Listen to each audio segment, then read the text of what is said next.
కొత్త సంవత్సర వేళ తైవాన్ను మింగేసేందుకు ఉవ్విళ్లూరుతోంది డ్రాగన్. జస్టిస్ మిషన్ 2025 పేరుతో పెద్ద ఎత్తున యుద్ధ విమానాలు, క్షిపణులు, డ్రోన్లతో భారీ విన్యాసాలు చేపట్టింది. తైవాన్పై దాడి జరిగితే జపాన్ చూస్తూ ఊరుకోదు.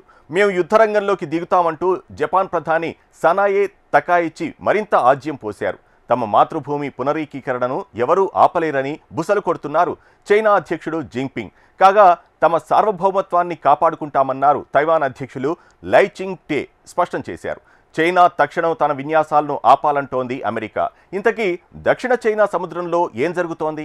గత కొద్ది రోజులుగా దక్షిణ చైనా సముద్రంలో తీవ్ర ఉద్రిక్త వాతావరణం కొనసాగుతుంది. తైవాన్ను చుట్టుముడుతూ 77 యుద్ధ విమానాలు, 17 నౌకాదళ బోట్లు, 8 భారీ నౌకలు, జలాంతర్గాములతో విన్యాసాలు చేస్తుంది చైనా.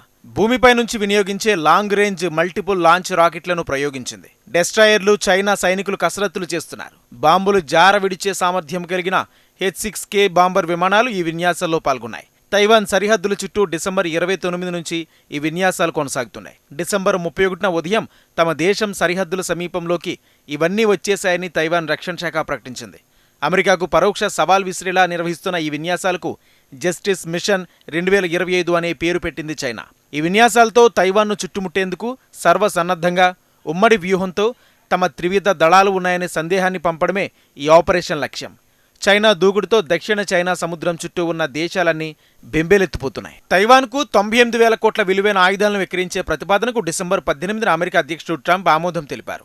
HIMARS రాకెట్ సిస్టమ్లు, హోవిటర్ మోర్జర్లు, javelin anti tank missiles, Altius loitering munition అనే ఆత్మాహుతి డ్రోన్లు తైవాన్కు అందిస్తామని అమెరికా వెల్లడించింది. 2026 నుంచి 33 వరకు దేశ రక్షణ వ్యయాల కోసం అదనంగా 3.50 లక్షల కోట్ల బడ్జెట్ను కేటాయిస్తూ తైవాన్ అధ్యక్షుడు లాయ్ చింగ్ టే కీలక ప్రకటన చేశారు. మరోవైపు ఏడాది నవంబర్ జపాన్ ప్రధానమంత్రి సనాయో తకాయిచి సంచలన వ్యాఖ్యలు చేశారు. ఒకవేళ తైవాన్పై చైనా దాడి చేస్తే తాము సైనిక జోక్యం చేసుకుంటామని ప్రకటించారు. దక్షిణ చైనా సముద్రం, పశ్చిమ పసిఫిక్ సముద్రాల కనెక్ట్ చేస్తూ తైవాన్, ఫిలిప్పీన్స్ మధ్యనున్న బాషీ సముద్ర మార్గాన్ని ముట్టడిస్తామని వెల్లడించారు. తైవాన్ దిశగా చైనా యుద్ధ నౌకల కదలికలను ఆపుతామన్నారు. ఈ 3 అంశాలు చైనా ఆగ్రహాన్ని పెంచాయి. దీంతో జస్టిస్ మిషన్ 2025 ద్వారా ప్రతాపాన్ని చూపిస్తుంది. తైవాన్ జనాభా 2.39 కోట్లు, చైనా జనాభా 140 కోట్లు. తైవాన్ ఒక ద్వీప దేశం. దీనికి భూ సరిహద్దులు లేవు. ఉత్తర చైనా సముద్రాన్ని తూర్పు చైనా సముద్రంతో అనుసంధానించేలా ఒక జలసంధి ఉంది.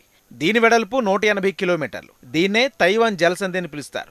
ఈ జలసంధి తైవాన్ చైనా దేశాలను భౌగోళికంగా వేరు చేస్తుంది. తైవాన్ చైనా మధ్యనున్న ఈ జలసంధిలోని ఒక భాగం అత్యంత ఇరుకుగా కేవలం 126 కిలోమీటర్ల వెడల్పుతో ఉంది. తూర్పు ఆసియా ప్రాంతంలోని సముద్ర మార్గాన్ని తైవాన్ జలసంధి కీలకమైంది. ఇది నౌకల రాకపోకలతో అత్యంత రద్దీగా ఉంటుంది. వాస్తవానికి తైవాన్ ఒకప్పుడు చైనాలో భాగం. 1949లో చైనాను కమ్యూనిస్టు ఆక్రమించడంతో అధికారంలో ఉన్న కుమింటాంగ్ ప్రభుత్వం తైవాన్కు పారిపోయి ప్రత్యేక పాలన ప్రారంభించింది.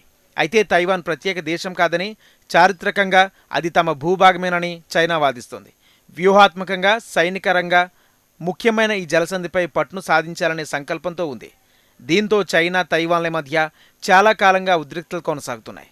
ఈ నేపథ్యంలో కొత్త సంవత్సరం ఆగమన వేళ చైనా అధ్యక్షుడు జిన్పింగ్ తమ దేశ ప్రజలను ఉద్దేశించి ప్రసంగించారు. చైనాలో తైవాన్ పునరీకరణకు ఎవరూ ఆపలేరంటూ స్పష్టం చేశారు. తైవాన్ జలసంధికి ఇరువైపులా ఉన్న చైనా ప్రజల మధ్య రక్త సంబంధం, బంధుత్వం ఉందన్నారు. జస్టిస్ మిషన్ 2025 అనేది సైనికీకరణ ద్వారా తైవాన్ స్వతంత్రాన్ని కోరుకునే వేర్పాటువాద శక్తులపై శిక్షాత్మక, నిరోధక చర్య అంటుంది చైనా. తమ దేశ సార్వభౌమత్వాన్ని, ప్రాదేశిక సమగ్రతను కాపాడుకోవడానికి ఈ కసరత్తులు అవసరమంటుంది. అమెరికా మద్దతు ద్వారా తైవాన్ స్వాతంత్రాన్ని కొనసాగించడం ఊహాజనితం.